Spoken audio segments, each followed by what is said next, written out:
Good morning. This is English 7 for April the 7th, and I hope you are having a good day so far. We're getting ready for a big major test, so I really want you to pay attention.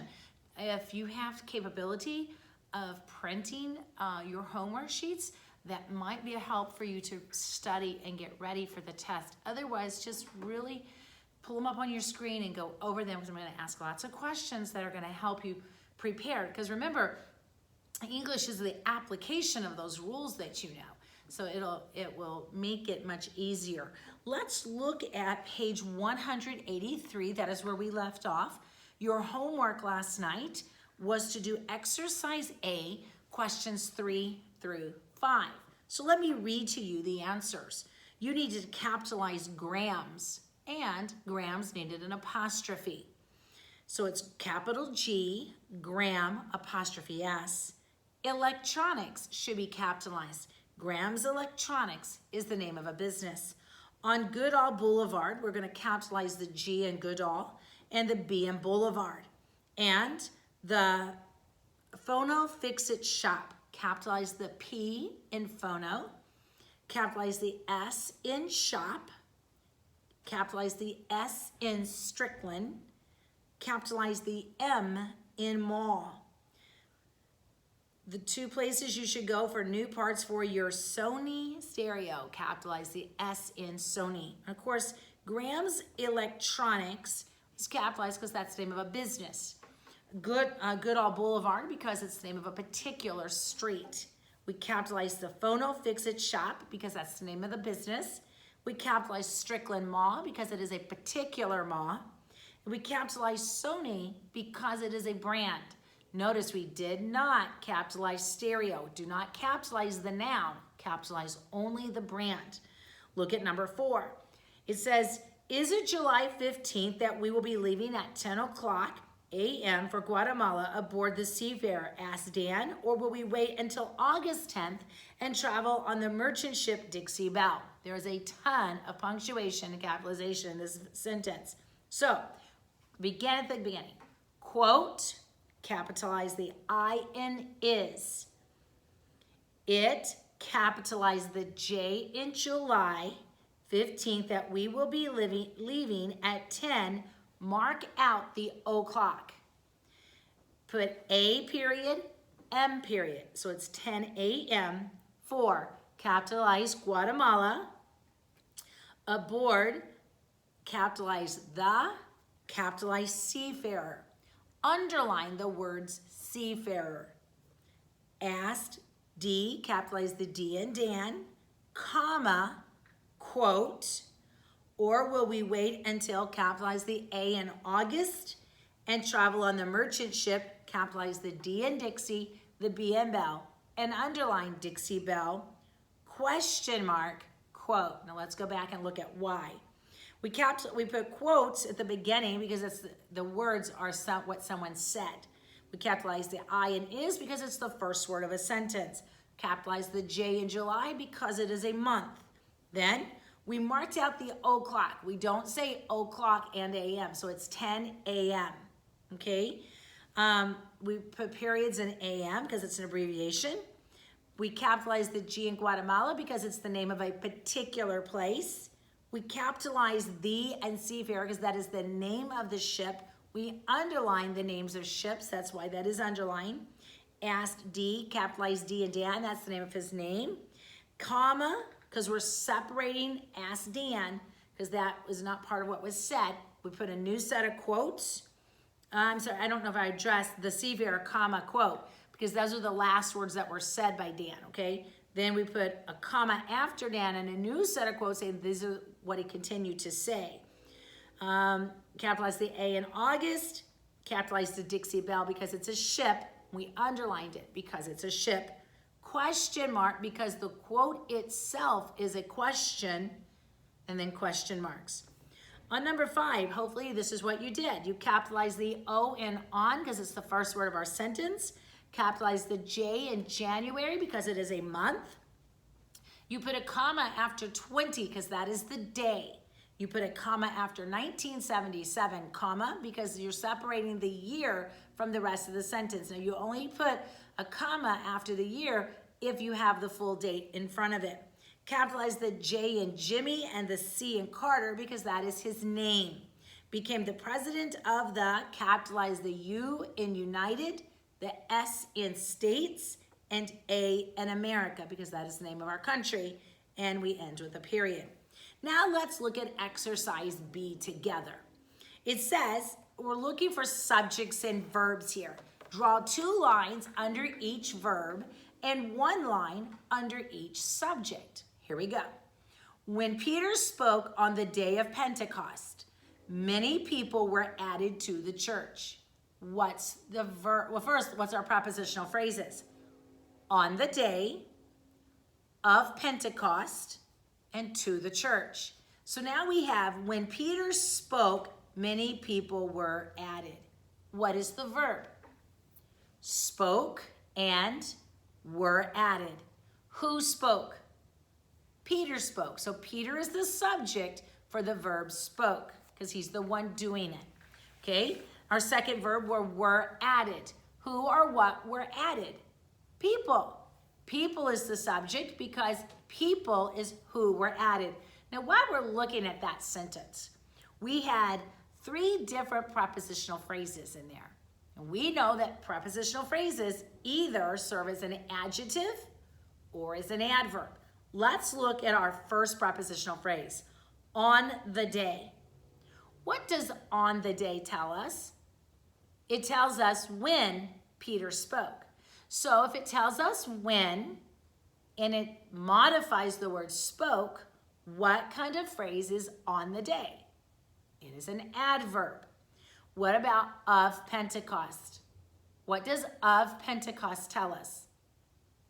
Of Pentecost tells us which day. It modifies the word day, and day is a noun. It's the object of a prepositional phrase, right? So it's a noun. So if it describes a noun, then of Pentecost describes a noun, so it is an adjective phrase.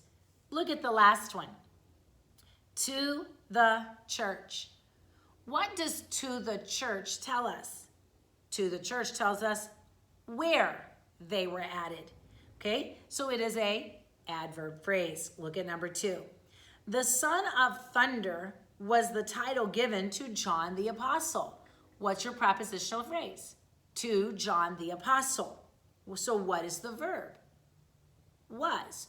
Now we ask ourselves, who or what was Son of Thunder? What kind of verb is was? It is a linking verb.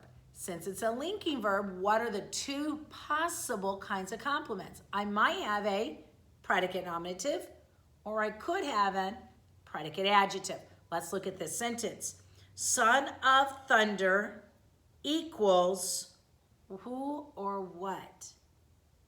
I hope you didn't say apostle because that would not be the answer because that's part of our prepositional phrase. Son of Thunder equals title. Title. If title equals Son of Thunder, that means that title is our predicate nominative. Look at number 3. John James Audubon and Grant Wood are 2 American painters whose paintings are well known. Okay, what is the verb? Are and are. Who or what are? John James Audubon and Grant Wood are. Okay, what else? What's the other subject for the other are? Paintings. Paintings are. Very good. By the way, look at that second one. Paintings are well known. What kind of verb is are? It is a linking verb. So what is my complement? It is well known. Is well known a predicate nominative or a predicate adjective? It is a predicate adjective. It goes back and it describes the subject, paintings. Look at the next one, number 4. One exquisite Chinese painting was done on a silk fan. Prepositional phrase. on a silk fan. What's the verb? Was done. What's the subject? Who or what was done? Painting. Painting was done. By the way, look at your prepositional phrase. On a silk fan tells us what? It tells us where it was done. So on a silk fan is an adverb phrase. Look at number 5. Thomas Hart Benton's murals cover huge walls. Okay, are there any prepositional phrases? No, there are not. So what's the verb? Cover. Who or what cover? Murals cover. Look at exercise C. It says, in the blank before the numbers, write an S for the word for if it is a sentence. Write an FRG if it is a fragment, and write RO if it's a run-on. Now let's think about this for a second. If it's a sentence, it must begin with a capital, end with punctuation, express a complete thought.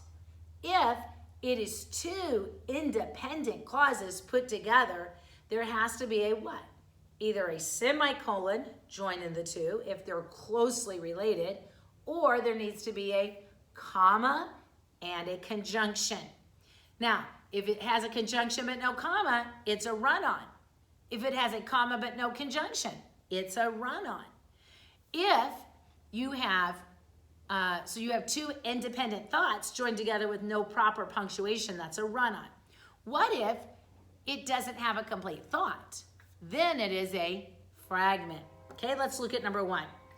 First at the church and later at the school. What happened? We don't know. That is a fragment. Number 2. The dwarf caiman was the smallest of the crocodiles. It lives in freshwater streams and lakes. What is that? It is two independent sentences put together, so look at the punctuation. It has a comma. It is a run-on because it does not have a conjunction. Good job. Troy did not know the answer. He asked the Lord to help him. Is that a sentence, a run-on, or a fragment? It is a run-on because there's no conjunction or punctuation.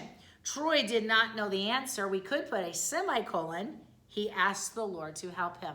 Or we could put a comma and a conjunction. But it is a run-on because those are missing. Number 4, Trey drove to the bank to cash a check while Savannah walked to the grocery store. This is it is a sentence, okay? It is a sentence. Trey drove to the bank to cash a check while Savannah walked to the grocery store. Because of the way it's combined with the word while, it is okay. It is a sentence. Although the ship had landed and taken on fresh water and food, that is a fragment. It does not have a complete thought. Today, for homework, I'd like for you to look at exercise D. It says, first of all, I want you to cross out the words cross out and write the word circle. Cross out the I-N and N correctly. So that your directions now say, circle each correct verb form in parentheses. Look at number 1. They lay or laid Jesus in Joseph's garden tomb. Okay, did Jesus recline there or did they place him there? They placed him. They put his dead body there. Okay, they laid, L-A-I-D. Luke and Thad, we had better or we better leave now. We don't want to wear out our welcome. We had better. Number 3, before you go, you better or had better leave or let Grandma pack your lunch. You had better let. Turn the page for me. Tonight for homework, you're going to do 4 through 10. And I hope you have a great day. Study hard for your test. We're going to be getting ready for that in the next couple of days.